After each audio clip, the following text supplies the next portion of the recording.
그 GRU. 그 저기 LSTM과 GRU와의 차이는 뭘까요? 차이에 대해서 요약을 한다면 어떤 차이가 있을까요? 게이트가 하나? 게이트가 하나? 스테이트가 이제 셀과 히든에서 이제 히든 스테이트 하나로 이렇게 다시 복원이 됐고요. 그 전에 이제 두 개가 이제 어떤 그 기본 오리지널 RNN의 히든 스테이트처럼 동작을 했다면 셀과 히든 스테이트가 이번에는 이제 두 개가 구분 없이 이제 히든 스테이트로 그냥 된 것이고 또 다른 하나는 뭐죠?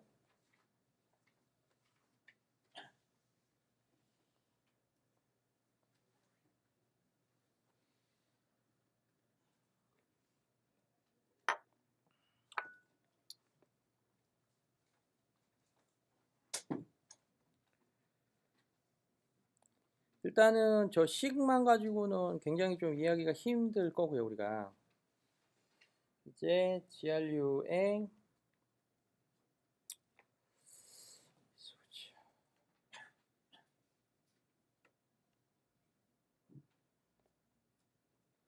그 내가 이야기했던 그 이쪽에 있는 그 웹사이트 있죠? 그 크리스 올라라고 하는 이 사람의 이제 웹사이트를 가지고 이제 그 LSTM과 이제 GRU를 이해하는 게 가장 좀 효과적일 수 있는데 여기 그림을 보고 하면 자, 그러면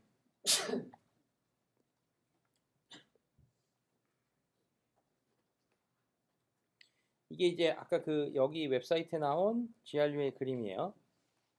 네, 하여튼 그렇고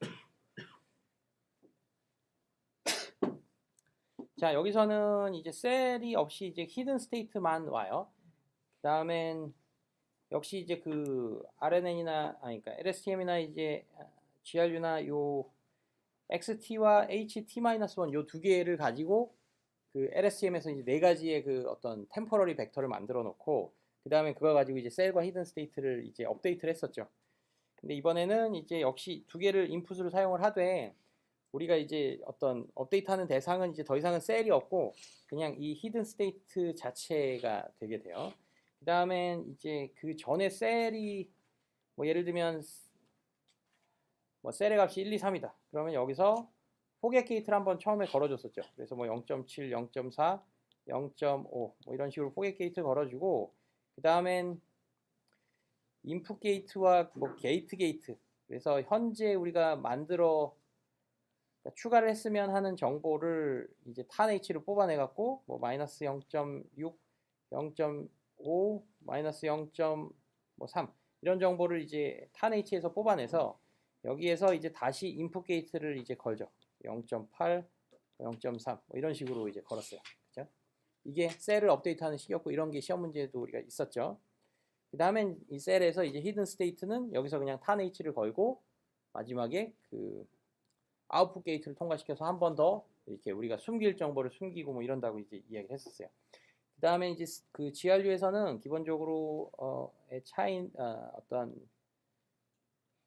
기본적인 차이는 뭐냐면 이 두 개의 벡터, 그러니까 그 전에 있었던 셀 정보와 지금 이제 우리가 추가하고자 하는 셀 정보, 그러니까 그 LSTM에서는 이 두 개가 셀이었고 그 셀에다가 이제 그 게이팅을 해줄 때 이 게이팅은 그냥 두 개가 서로 다른 그냥 독립적인 게이트였어요.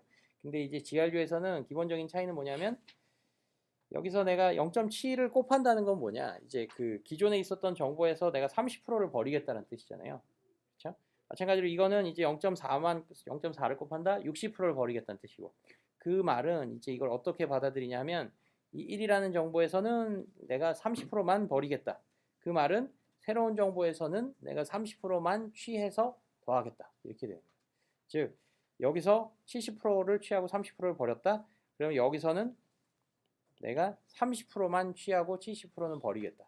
이런 식으로 이제 세팅을 해서 요 게이트에 해당하는 요 두 개를 포겟 게이트 및 요 인풋 게이트를 그냥 게이트 하나로 처리를 해버려요. 그래서 얘를 기준으로 둔다면 얘는 이제 요 벡터에 이제 1 빼기가 되는 거예요. 그러면 이제 0.9, 0.2, 0.7 뭐 이런 벡터가 되는 거예요.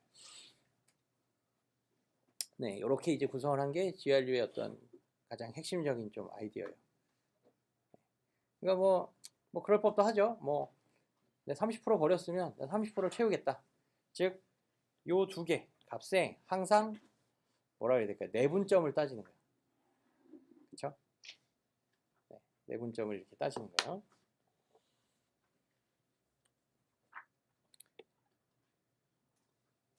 자, 그게 여기서 보면 이게 마치 그 히든 스테이트처럼 생각을 하면 이게 두 개가 이게 뭐 방향이 좀 항상 좀 헷갈리긴 하는데 이게 일로 가고 이게 일로 가요.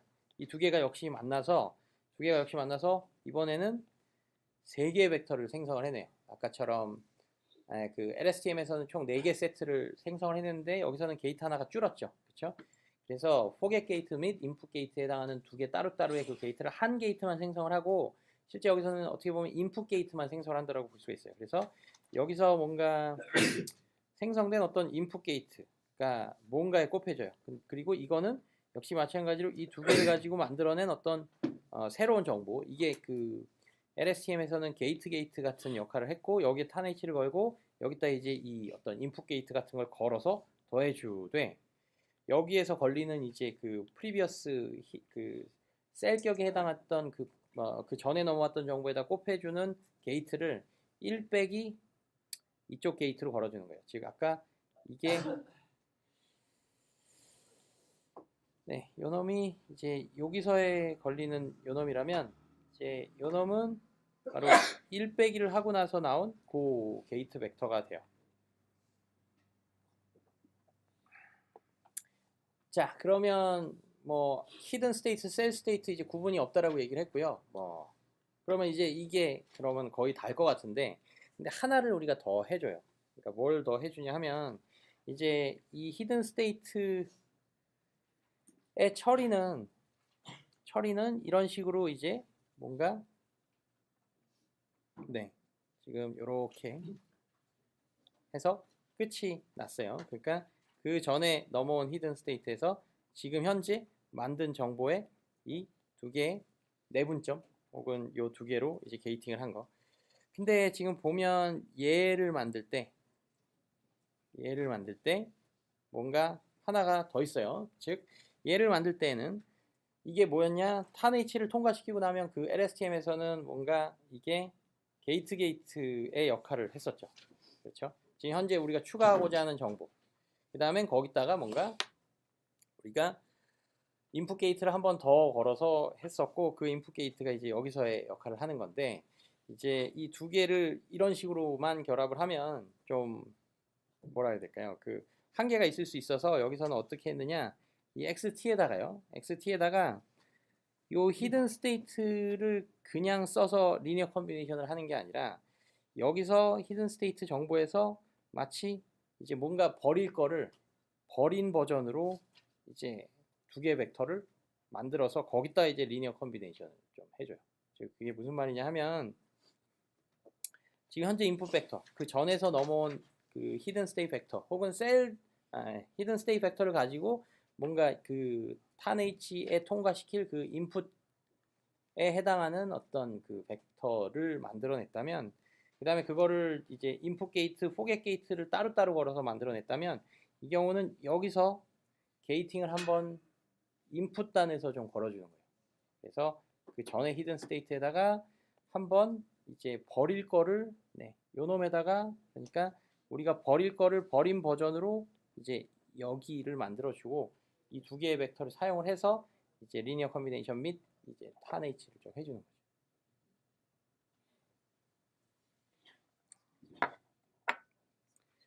네, 그래서 어떻게 보면 얘가 무슨 역할을 하느냐 하면 이제 포겟 게이트 같은 역할을 하는 거예요. 포겟 게이트 같은 역할을 하되 여기서 걸리는 게 아니라 이걸 이제 요 H의 인풋에다가 걸어서 그걸 가지고 이제 그 현재 추가될 정보를 만드는데 이미 한번 필터링을 내가 선별적으로 해놓은 그 previous hidden state 벡터를 쓰겠다는 거죠.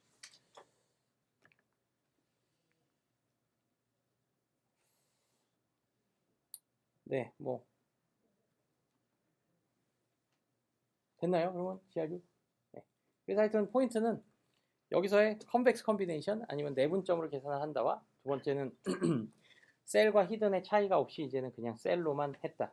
그 다음에 그거를 좀 보완하기 위해서 이 인풋 게이트를 만들 때 네.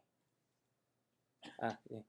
인풋 게이트가 아니라 게이트를 만들 때 여기에서 이 히든 스테이트 벡터에 한번 뭔가 정보를 선별적으로 걸러준 그런 버전의 어떤 인풋을 준다. 네, 요게 GRU가 동작하는 네, 방식이에요. 자, 그 다음엔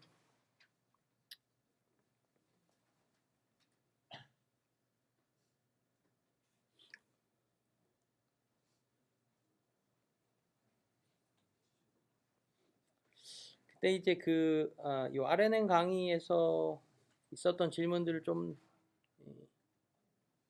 더 커버를 해보면 84.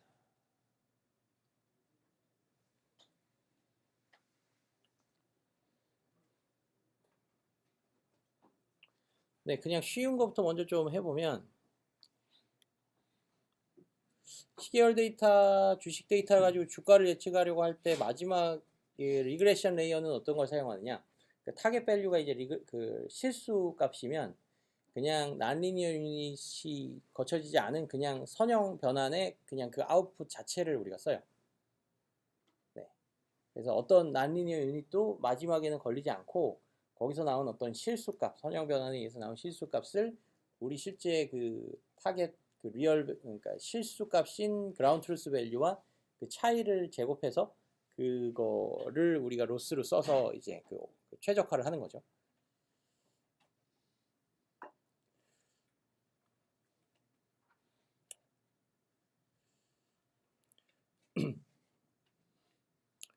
리지듀얼 블락은 정확하게 뭘 의미하는지 이건 이제 레즈넷이라고 우리가 저기 9강에서 배울 그 CNN에 대한 어떤 몇 가지 좀 유명한 구조들을 배울 텐데 거기서 아마 좀 네, 우리가 좀 배울 수가 있을 거예요.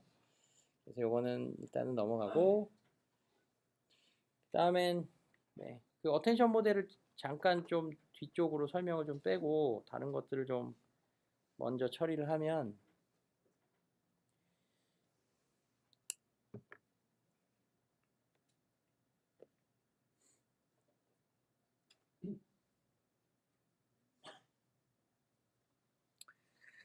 네, 일단은 매니투원과 원투매니에서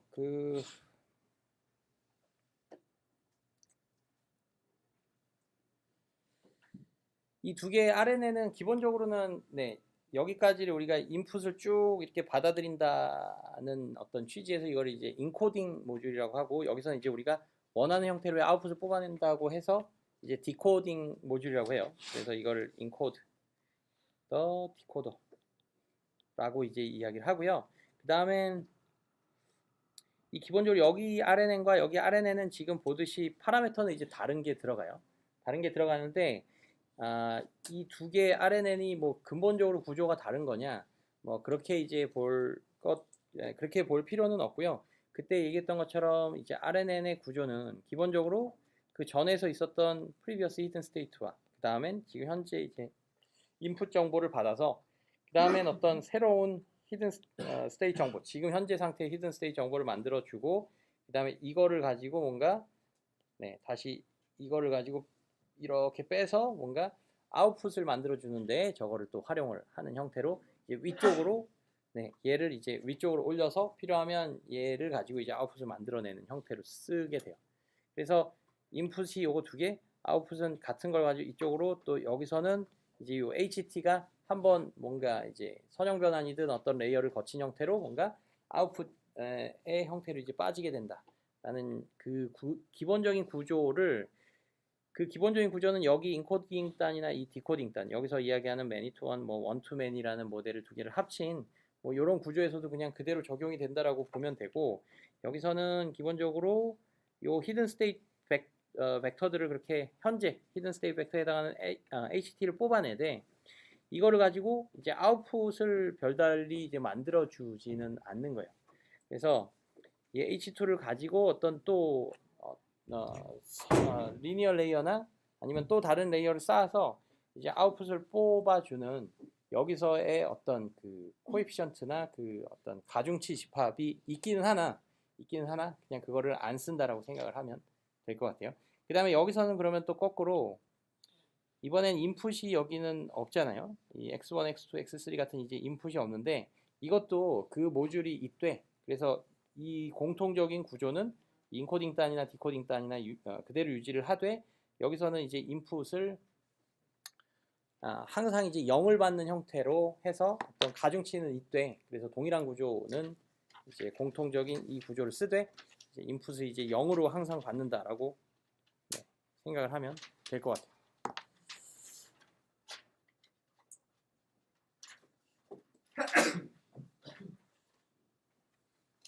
답이 됐나요? 질문에?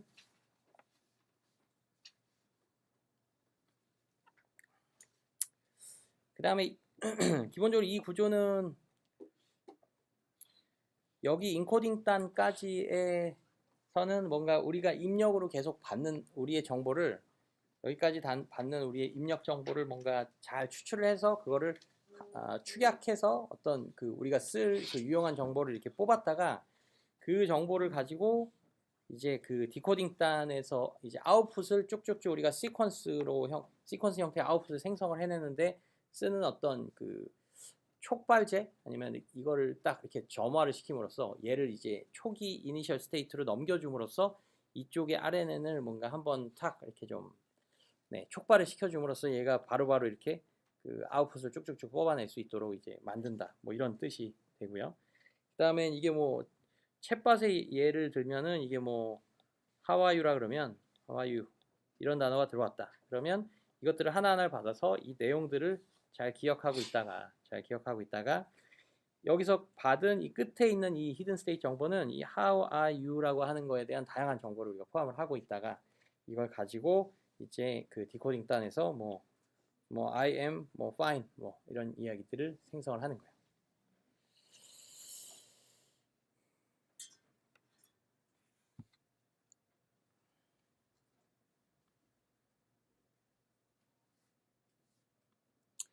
네, 그 다음에 이거는 다시 RNN으로 가서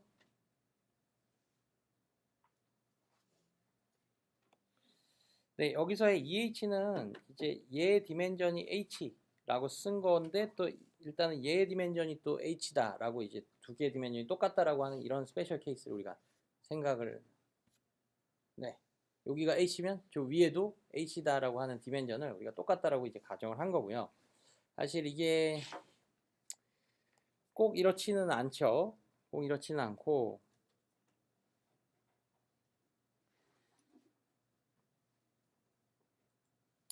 여기서는 어떨까요? 이게 X의 디멘전과 H의 디멘전이 지금 같은가요? 만약에 이 기본 RNN 구조를 우리가 LSTM으로 이제 교체를 하겠다. 그러면 기본적으로 인풋은 이제 4개의 디멘전이고요. 그 다음엔 여기 히든 스테이트 벡터는 또 3개의 디멘전이잖아요. 그러니까 아까처럼 이제 그 인풋으로 그 X의 디멘전이 이제 H의 디멘전이랑 다르게 돼요. 여기서는. 그래서 이제 이거를 이 경우는 이제 어떤 식으로 처리를 하냐면 우리가 얘를 한번 선형 변환을 거쳐서 여기에 그러니까 이거가 바로 들어가는 게 아니라 여기서 선형 변환이 하나 더 있다라고 보면 돼요. 그래서 이 선형 변환을 통해서 얘네들의 어떤 얘네 디멘전을 가지는 벡터들이 뭔가 얘랑 이제 똑같은 디멘전을 가지는 벡터로 이렇게 한번 변환이 되는 형태로 또 생각을 해볼 수가 있어요. 그래서 이제 그거를 입력으로 집어넣게 되면 이제 뭐 디멘전을 똑같이 맞출 수가 있게 되고 그 다음엔 실질적으로 이 디멘전은 이제 굉장히 클 수가 있어요. 그러니까 이게 뭐 우리가 뭐 랭귀지를 다룰 때엔 이제 유니크한 어떤 워드들의 개수가 되겠죠. 그러면 그 유니크한 워드들의 개수는 뭐 우리의 다큐멘트나 아니면 뭐 우리의 번역 문장들의 페어에서 나타나는 이제 유니크한 단어들의 개수가 뭐 한 뭐 10,000개, 뭐 10만 개, 뭐 10만 개를 훌쩍 넘을 수가 있어요. 그래서 여기서의 디멘전은 굉장히 크고요, 보통.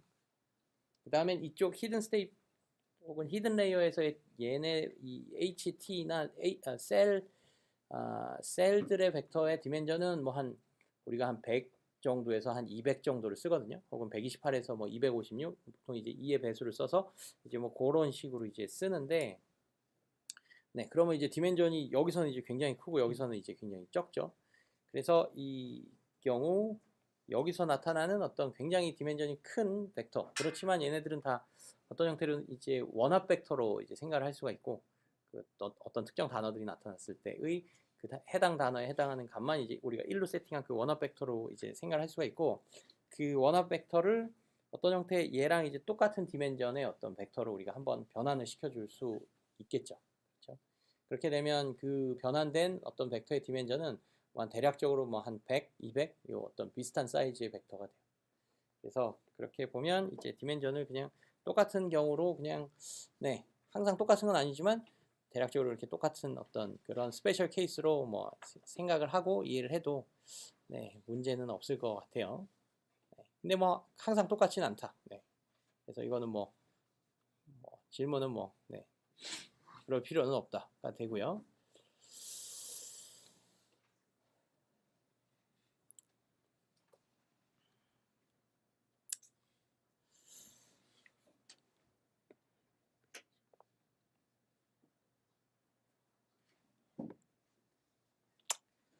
네, 여기서 난리니어 유닛을 우리가 거치지 네, 이 오리지널 RNN에서 여기서 이제 난리니어 유닛을 거치지 않은 이유는 이제 이게 우리가 여기서 리그레션을 한다 그러면 이 아웃풋을 그냥 그대로 쓸 거고요. 아까 주식 예측값처럼. 그 다음에 이거를 뭐 바이너리 클래시피케이션 한다 그러면 여기다 이제 시그모이드를 통과를 시켜줄 거고, 그 다음에 이제 멀티 클래스 클래시피케이션 한다 그러면 소프트맥스를 통과를 시켜줄 거예요. 그러니까 그거는, 네, 여기서 그냥 그 단계는 생략을 해서 쓴 것 같아요.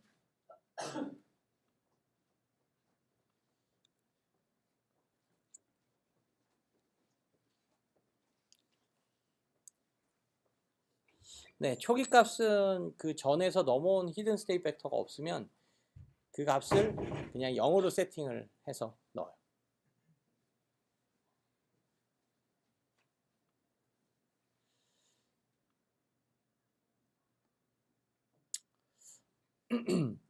네, 이거는 맞는 말이에요. 내가 생각할 땐 맞는 말인 것 같아요. 그 RNN 같은 경우는 파라미터 수가 생각보다 이제 굉장히 적고, 이제 그 다음 강에서 이제 CNN에 대해서의 어떤 특정 구조들을 배우게 되면 뭐 알렉스넷, VGG넷, 뭐 레즈넷 이런 경우에 이제 액티베이션 사이즈도 굉장히 크고 또 파라미터 개수도 뭐 우습게, 그러니까 쉽게 이제 몇 백만 개의 파라미터 수가 이제 생성이 되기 때문에 이제 이런 RNN, LSTM에서는 그 정도까지의 파라미터 수가 생성되지는 않는 것 같아요. 그래서 네, 아마도 파라미터 수는 훨씬 더 적은 것 같아요.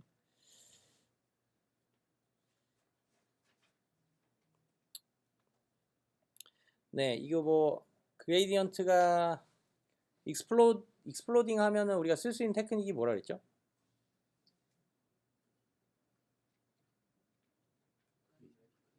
클리핑을 써서 이제 그레이디언트가 뭐 내 맥시멈 그레이디언트 값을 뭐 10이라고 잡으면 뭐, 네, 그 20이다. 그럼 그걸 10으로 뭐 25다. 그럼 그걸 다시 또 10으로 만들어 주도록 그레이디언트를 전체적으로 이제 그 다운스케일 했다면 이쪽 베니싱 할 때는 나도 잘 모르겠는데요. 네. 10에 100.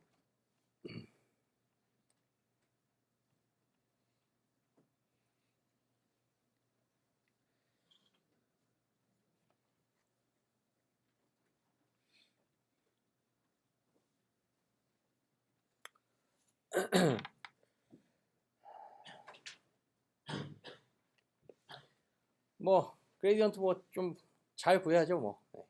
네. 이쪽에서 만약에 그레이디언트가 넘어온다. 네, 그러면 뭐 여기서 C는 네. 네. 여기서 이제 C까지의 그레이디언트가 넘어왔다. 그러면 네. 그거는 이쪽 히든 스테이트에서 넘어온, 네, 실제로 그레이디언트가 발생이 되는 원료는 이 H단에서 발생이 되겠죠. 왜냐하면 h를 가지고 우리가 아웃풋을 만들어내잖아요. 그러니까 이 h가 이 위쪽으로 빠지면서 이 h가 어떤 형태로든 변환이 돼서 우리가 원하는 형태의 아웃풋. 그러니까 이게 단어들이면 이게 단어의 이제 원합 벡터로 바뀌고 이게 뭐 어떤 특정 주식 값이다 그러면 이게 뭐 선형 변환이 돼서 어떤 특정 주식의 가격이 되겠죠. 여기에 이제 로스가 걸려서 결국은 그레디언트가 이쪽으로 이제 흘러 들어오고, 네, 이쪽으로 흘러 들어오고 뭐 이 엘리먼트 와이즈 멀티플리케이션에 의해서 그레디언트가 이게 여기서의 히든 스테이트 벡터가 이렇게 3차원이다. 3차원 벡터다. 그러면 이 3차원 벡터에 해당하는 우리의 이제 그레디언트가 흘러 들어왔을 거고요. 그 다음에 이것들은 엘리먼트 와이즈 멀티플리케이션이 되어서 여기 탄 h와 이 아웃풋 게이트가 곱해지잖아요. 그러면 요거 이렇게 곱해지면 그레디언트가 뭐 서로 스위칭이 된다는 거 알죠? 그래서 스위칭이 되면 이쪽으로 올라가고 그 다음에 탄 h 뭐 여기서 네, 이런 탄 h에서의 어떤 해당 그 액티베이션 값에서의 미분 기울기가 곱해져서 이쪽까지 이제 그레디언트가 넘어오고요. 그 다음엔 이제 여기 C 땅까지 와서 이제 그레디언트가 여기 플러스에서는 이렇게 뭔가 복사가 돼서 넘어가죠. 복사가 돼서 넘어가고 그게 뭐 네, 계속 이렇게 가는 거죠. 근데 다만 이제 여기서 우리가 좀 생각을 해봐야 될 거는 이게 뒤에 그 레즈넥 구조에서도 나오고 지금 이 강의에서도 뭔가 그런 리지듀얼 블락이랑 이 LSTM의 구조가 어떻게 보면 좀 상통하는, 그러니까 굉장히 연관성이 이제 높다. 그리고 그러한 뭔가 리지듀얼 블락 아니면 그걸 이제 뭐 스킵 커넥션이라고 이제 표현을 하는. 그래서 이제 그때도 얘기했던 것처럼 과거의 정보가 그냥 필요하다면 이제 변질 없이 그냥 쭉 흘러갈 수 있는 그런 형태. 네, 그런 형태의 구조가 바로 이 LSTM의 성공의 가장 큰 요인이 되는데, 네, 그래서 여기서 발생된 그레디언트를 뭐 이쪽 저쪽에 이제 나눠주되 이게 상대적으로는 이게 어떻게 볼 수 있냐면 그러니까 그냥 이거는 정확한 설명은 아니고 좀 직관적인 설명이라고 볼 수 있는데, 지금 현재 우리가 이쪽에서 더해줄 때 그 전에 셀 스테이트에서 넘어온 정보가 만약에 5였어요. 이 5라고 하는 게 뭐 글쎄요. 뭐 다운표가 시작되고 나서 이제 어떤 우리가 캐릭터를 이제 제너레이트한 어떤 개수, 그래서 그게 뭐 총 5개였고 뭐 그다음에 이쪽에서 이제 더해지는 어떤 값은 이제 뭐 우리가 뭐 다운표를 닫았다고 한다면 여기서 뭐 예를 들면 0이 더해졌다라고 치면 이 플러스에서는 5와 0이 더해진, 아니면 그냥 0.1 정도가 더해졌다라고 치면 네, 그럼 5.1이라고 하는 값이 이제 최종 액티베이션으로 나올 거고요. 이 5.1이 예를 들면 플러스 네, 만약 그레디언트 값은 플러스 0.8이 발생이 되어야 된다. 그래서 이 값이 뭐 스텝 사이즈를 그냥 1이라고 생각한다면 이 값만큼 이제 떨어져야 돼서 뭐 4.3이라는 값으로 이 액티베이션이 되어야지 우리의 로스가 좀 더 미니마이즈 혹은 최적화가 될 거다라고 하는 형태로 이제 이런 그레디언트가 넘어왔다고 하면, 대략적으로 이제 이 5.1이라는 값은 이쪽에서 넘어온 5와 0.1이라고 하는 값의 두 가지의 어떤 합이고, 당연히 여기서 발생된 그레디언트라는 0.8이라는 값도요. 이쪽에 그러니까 0.8이라고 하는 값을 우리가 낮춰줘야 되는데 그 낮춰줘야 되는 양으로 보면 당연히 이 액티베이션 값에 뭔가 비례해갖고 이 5라고 하는 이 5.1을 그 만드는데 지대한 공헌을 했던 거기에 어떤 그레디언트가 훨씬 더 많이 우리가 분배가 돼야 될 거고, 이제 이쪽으로 더 그레디언트가 이렇게 좀 조금 이제 분배가 돼야지 되겠죠.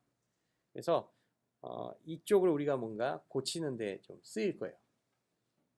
네, 그래서 이쪽을 고치는데 쓰인다라는 말이 뭐냐면 여기서 있던 그레디언트가 그냥 그대로 이쪽으로 넘어가서 이제 이쪽 여기 플러스 이거를 뭐 이 포겟 게이트라는 게 있긴 하지만 이쪽으로 뭔가 쭉 넘어갈 수가 있다는 거죠. 즉 뭔가 여기에서 발생됐던 아웃풋이 이쪽으로 쭉 넘어오고 여기서 그레디언트가 여기서가 이제 덧셈이 있고 여기서 이제 굉장히 큰 값이 있었다고 한다면 그거에 비례하는 그레디언트가 저쪽으로 넘어갈 수가 있다라는 이야기가 되거든요. 그래서 이런 식으로 이제 여기서 발생된 그레디언트가 이 뒷단 그리고 필요하면 그 타임 스텝이 이제 뭐 하나뿐만이 아니라 이 이상의 그런 타임 스텝으로도 이게 그 많은 양의 그레디언트들이 쭉 갈 수가 있게 돼요.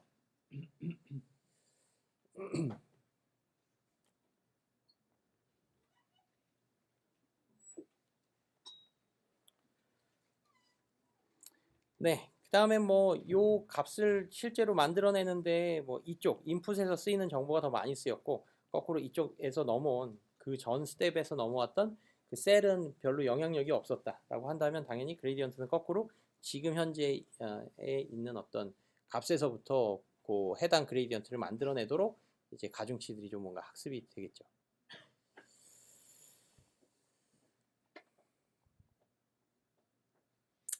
네.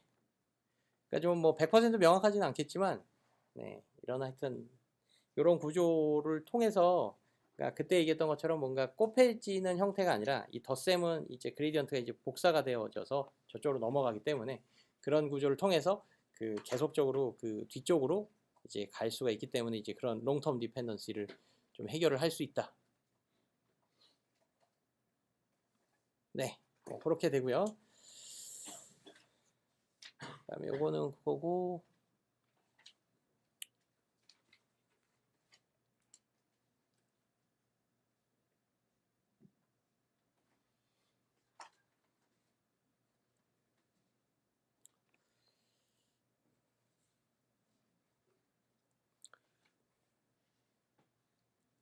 자, 이게 LSTM 뭐 혹은 이런 랭귀지 모델을 RNN으로 만들든 LSTM으로 만들든 지금 이거는 우리 모델은요. 그 이제 학습 단계에서 보면 HL까지 이제 들어왔다라고 하면 우리는 이제 얘를 뽑아내는 게 네. 요 HL이 들어왔다라 그러면 여기서 이제 우리는 L을 뽑아내야 되고 그 다음에 HLL까지 들어왔다 그러면 요 O를 뽑아내야 되는 거잖아요. 즉 그러니까 우리가 예측을 하기 위해서는 그 바로 직전 단계까지의 이제 인풋이랑 그런 히든 스테이트가 싹 다 좀 필요하게 되는 것이고 이게 뭐 네, 그런 얘기를 했나요? 이게 그러니까 학습 단계에서는 우리가 항상 이제 그 전까지 이제 그 인풋들이 바로 직전 스텝까지 인풋들이 싹 다 필요하게 돼요. 그래서 우리 모델은 이제 테스트 단에서도 바로 다음 단계의 값만을 예측을 하는 데에 쓰도록 만들어진 모델이에요. 근데 이거를 이제 우리가 테스트 단에서 좀 더 먼 미래의 값들을 이제 예측을 하고자 하기 위해서 요 h를 생성을 했을 때 이 테스트에서 2라는 값이 프리딕트가 됐다 그러면 이게 실제로 맞는지 안 맞는지는 모르지만 이 하나 더 미래 그러니까 이제 지금 스텝이 아니라 하나 더 미래 그리고 또 다음 미래의 값들을 우리가 예측을 하기 위해서는 그때 이제 들어왔을 인풋이 필요하기 때문에 일단 맞는지 틀린지 확실하진 않지만 이것들을 이제 인풋으로 이제 넣어주게 되는 이런 형태가 되게 돼요. 네. 네, 그래서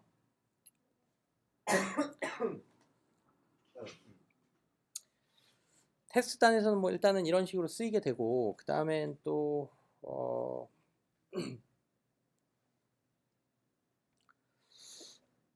요거를 이게 이 질문의 의도가 그건지는 모르겠지만 일단은 그 트레이닝 단에서도 좀 요거를 쓸 수가 있거든요. 요런 아이디어를 트레이닝 단에서도 이걸 쓸 수가 있어요. 지금 무슨 소리냐면 이 HLLO를 학습을 할 때에 이 H만 넣어서 여기 E가 이제 만약에 나와야지 되지만 여기서 뭐 예를 들면 L이라고 하는 값이 나왔어요. L이라고 하는 값. 그러니까 틀린 값으로 나왔어요.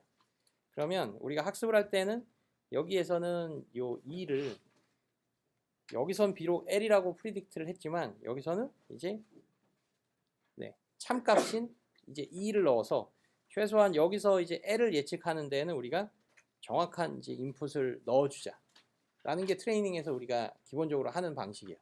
그렇죠? 근데 이제 테스트 단에서 어차피 한 단계 혹은 두 단계, 세 단계들을 이제 더 먼 미래를 예측하기 위해서 이제 부정확한 인풋, 그러니까 내가 생성을 한 예측을 해낸 어떤 부정확한 인풋을 그냥 마치 참값이냐 이렇게 쓰는 이런 식으로 하는 구조에서는 이런 식으로 하는 구조에서조차 여기서 뭔가 L을 내가 좀 맞췄으면 좋겠는 거예요. 그러니까 여기서 참인 입력이 들어오지 않았을 때 그러니까 여기서 내가 생성한 값이 2가 아니라 참값이 아니라 이제 L이었어요.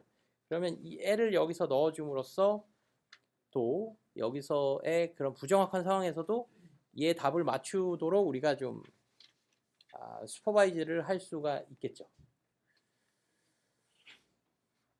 네, 그렇게 되면 한 이쯤에서는 HLL이라고 하는 아주 정확한 시퀀스의 입력이 들어와서 이제 들어와야만 이제 얘가 생성되도록 이제 학습이 된 모델이긴 하지만 HLL이라는 게 아니라 뭐 HLLE라는 어떤 조금은 틀린 인풋이 들어왔을 때도 여기에 O가 입력, 그러니까 O가 이제 나올 수 있도록 우리가 학습을 하게 되면 뭔가 좀 먼 미래에 대해서 부정확한 어떤 입력을 가지고도 그래도 최소한 타임 스텝이 하나 둘 셋, 그러니까 뭐 예를 들면 3일 후 아니면 뭐 타임 스텝 3개 후의 미래를 좀 더 잘 맞출 수 있도록 좀 힘든 상황에서 이렇게 학습을 시킬 수도 있게 돼요.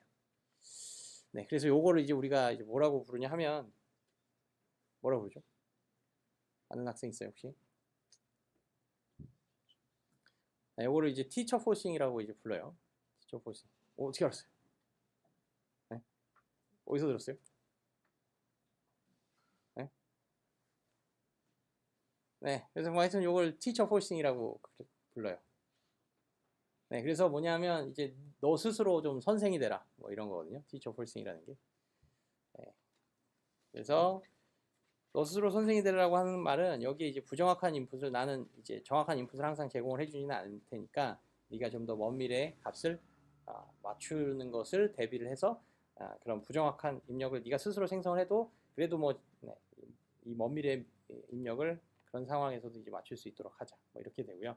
실제로는 그래서 학습을 할 때는 여기 값에다가 얘네들의 그러니까 실제로 존재하는 트레이닝 데이터에서 존재하는 참값을 넣어주는 어떤 전략이 하나 있고 지금 얘기했던 것처럼 티처 포싱으로 얘네들에서 생성된 정확하지만은 않을 수 있는 입력을 넣어주는 요 두 가지 방식이 있고요. 이거를 이제 트레이닝 단에서는 주로 그래서 실제로 어떻게 하냐 여기 단에서 이제 우리가 이제 확률적으로 그러니까 드롭아웃에서 우리가 뭐 한 각 노드들을 우리가 뭐 70% 확률로 이제 우리가 없애줬잖아요.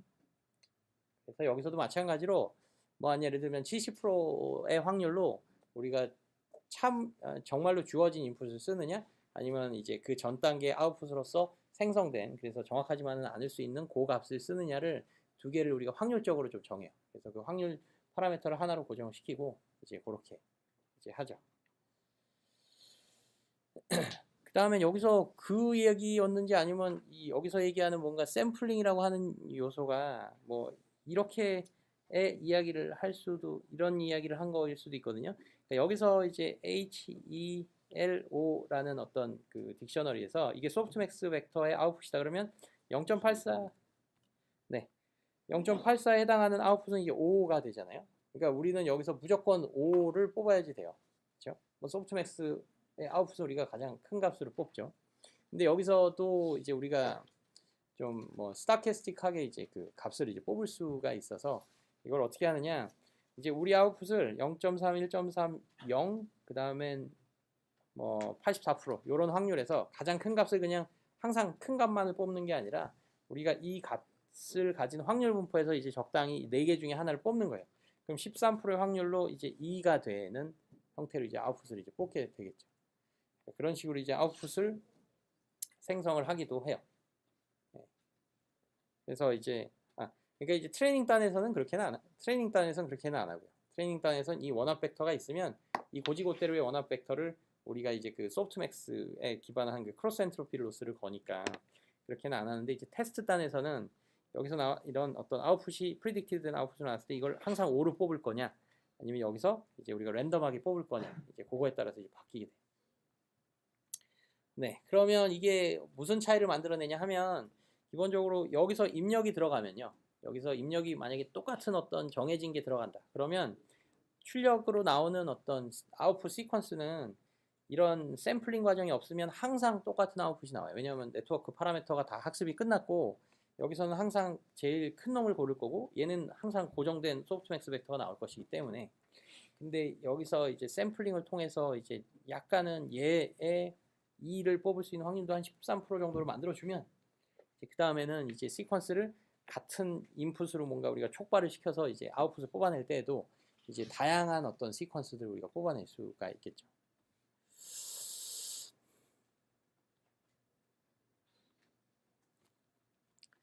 네, 그 다음엔 혹시 또 질문 있으면 혹은 내가 또 이 의도를 잘 이해를 못한 거면 이야기를 좀 해주세요. 그 다음에 이 어텐션 모델이라는 거가 이제 굉장히 좀 중요해요. 이거 아주 중요한 모델이고, 자, 이거는 이제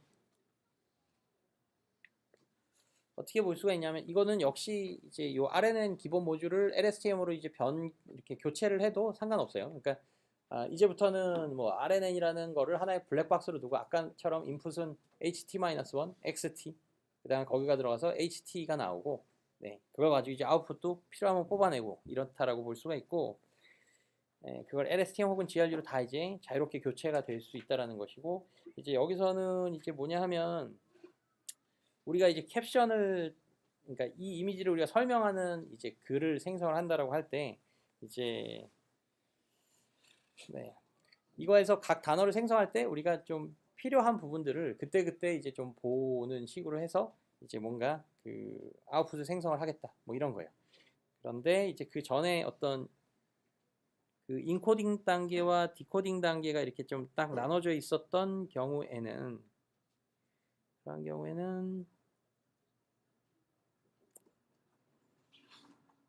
네, 여기서는 이제 뭐 거의 비슷한 그림인데, 여기서 어떤 뽑혀진 이 인풋으로부터 추출된 어떤 유용한 정보가 이 초반에, 그러니까 첫 번째 RNN을 그 시작할 때 이제 이니셜 히든 스테이트로 이제 들어가게 돼요. 네, 그러면 이제 이게 처음에 한 번만 들어가고 여기에서 이 이미지에서 있었을 법한 모든 유용한 정보들을 다 함축적으로 갖고 있어야 되고, 그것들을 뭔가 계속적으로 어떤 형태의 변환을 통해서 아웃풋 단어들을 이제 생성을 해줘야 된다는 거. 그랬는데 이제 그 RNN 같은 경우 여기서의 정보가 계속적으로 뭔가 변질이 된다라고 이야기를 했었죠. 어떤 형태로 이 변환을 어쩔 수 없이 거쳐야 되고, LSTM에서는 그거를 좀 필요하면 이제 어떤 필요한 정보들을 쭉 오랫동안 이제 좀 변질이 없이 갖고 있을 수 있다라는 이런 어떤 장점이 있긴 했지만, 이런 장점이 있긴 했지만 LSTM도 역시 마찬가지로 어느 정도는 좀 정보의 변질을 좀 네, 네, 정보의 변질이 일어나게 되고요. 뭐 그런 측면에서 이제 롱텀 디펜던시를 완벽하게 해결을 하지는 또 못하는 측면이 좀 있어요.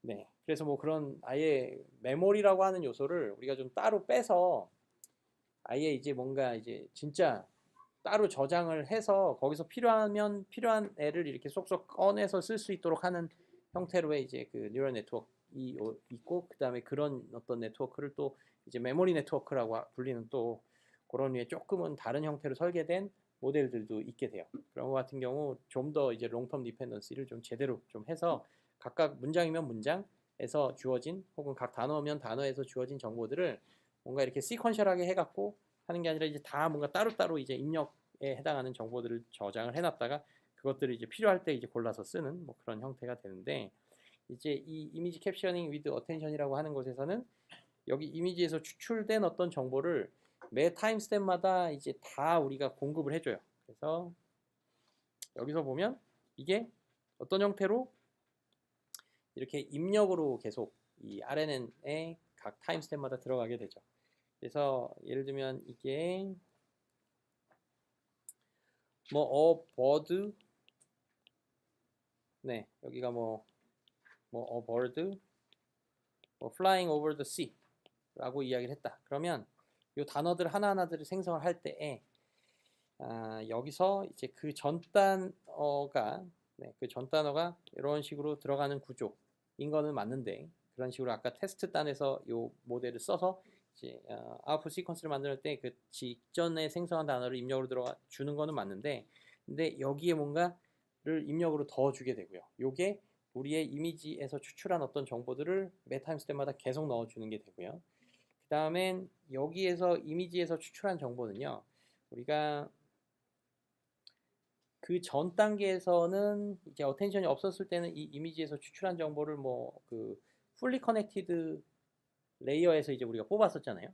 그리고 그 풀리 커넥티드 레이어가 저 뒷단에 뭔가 존재를 했었죠. 그러면 여기서 이거를 잘랐을 때, 네, 이게 거의 아웃풋 직전에 잘랐기 때문에 여기 있는 정보는 우리의 그 클래스 정보, 그러니까 이 학습 모델은 이제 그 1000개의 어떤 서로 다른 이제 오브젝트 클래스를 그 분류를 하도록 만들어진 모델이고, 그래서 이제 마지막 단에 이제 FC 1000을 쓴 게 되고, 그 전 단계에서는 이제 4096 디멘전으로 이제 나타내지는데, 이 벡터는 이제 어느 정도는 그 1000개의 클래스에 해당하는 그 다양한 그 굉장히 유용할 법한 정보, 1000개의 클래스가 사람, 뭐 고양이, 뭐 강아지다 그러면 걔네들에 대한 이제 정보들을 우리가 좀 잘 추출을 해 놓은 어떤 그런 벡터가 돼요. 근데 중요한 건 이 FC 단으로 오면 기본적으로는 그 스페이셜한 정보는 싹 사라져요. 그러니까 이 풀리 커넥티드로 우리가 조금은 이 벡터들을 좀 뭔가 약간 다 헤쳐모이는 식으로 쫙 어떤 벡터화를 하면, 여기서 뭐 고양이 그 어떤 뭐 고양이의 어떤 눈을 디텍트하는 디멘전이 이 4096 디멘전의 하나로 있었다. 그러면 걔가 굉장히 이제 스트롱한 값으로 나왔다라고 하더라도, 그게 이제 어디에 있었는지는 그 4096 디멘전, 그러니까 풀리 커넥티드가 시작이 됐을 때는 그런 정보가 없어지는데, 이제 이 어텐션이라고 하는 형태의 모델에서는 이제 그 위치 정보가 아직은 다 살아있는 형태로의 컨볼루션 레이어들이 끝나기 전 단계에 이제 보통은 그 가장 마지막 단의 컨볼루션 레이어에서의 액티베이션을 뽑아서 우리가 쓰게 돼요. 그래서 이게 3x3이다. 그러면 이런 식으로 이제 3x3 벡터가 있고, 그 전에 이제 그 어떤 그 컨볼루션 필터가 총 256개였다. 그러면 이런 형태의 이제 우리가 액티베이션 맵을 가지게 되는 거예요. 그러면 이거는 비록 저 훨씬 더 뒤쪽에서 4096은 말 그대로 우리가 레이어를 더 쌓은 이후에 발생된 어떤 그 피처 벡터이기 때문에 그거가 이제 훨씬 더 하이 레벨의 정보긴 하겠죠. 뭔가 고양이의 뭐 눈, 뭐 꼬리, 뭐 코. 근데 이거는 컨브는 그 일단 이게 컨브냐 풀리 커넥티드냐를 떠나서 이게 훨씬 더 이전 단계에 있었던 레이어, 이전에 있었던 레이어이기 때문에 그 여기서 추출된 정보들은 좀 더 로우 레벨의 정보, 예를 들면 뭐 엣지나 뭐 아니면 뭐 이런 조금은 뭐 베이직한 쉐입들에 대한 정보일 거라. 근데 얘도 어떻게 보면 컨브를 그래도 꽤 거친 이후에 나온 정보들이라 그래도 조금은 적당히 하이 레벨의 정보이긴 해요. 근데 이제 중요한 건 컨브를 통했을 때의 액티베이션 맵은 요 위치 정보가 살아있는 거예요. 그래서 만약에 요 위치에 해당하는 이걸 어떻게 우리가 이제 파이버라고 표현을 하기도 하는데, 이제 뭐 광섬유 아니면 이거를 뭐 그래서 요 파이버가 총 9개의 파이버가 있는 거예요. 요 어떤 256 디멘전이 총 9개가 있고, 그 9개가 각각의 위치들마다 존재를 하는 거죠. 그리고 요 256개의 디멘전의 벡터는 이 이미지를 크게 봤을 때 이런 식으로 이 액티베이션 맵의 사이즈인 3x3이다. 그러면 전체 이미지를 3x3으로 이렇게 쪼개서 이쪽에서의 영역에 해당하는 어떤 피처 벡터, 요때 영역에 해당하는 피처 벡터가 이제 여기서 시작하는 요거, 여기서 시작하는 벡터는 요거, 이런 식으로 되어서 각 위치별로의 어떤 어떤 정보가 있는지에 대한 그 피처 벡터 우리가 뽑아놓고 얘네들의 어떤 선형 조합을 통해서 여기다가 이제 집어넣어주는 식으로 이제 어텐션 모델이 구성이 되는데, 요거는 뭐 시간이 다 돼서 다음 시간에 이제 설명을 좀 더 이어서 하도록 하죠. 그러면 목요일날 보고, 목요일날은 그러면 강의를 따로 보지는 않고 그냥 수업을 진행을 하도록 할게요. 수고했어요.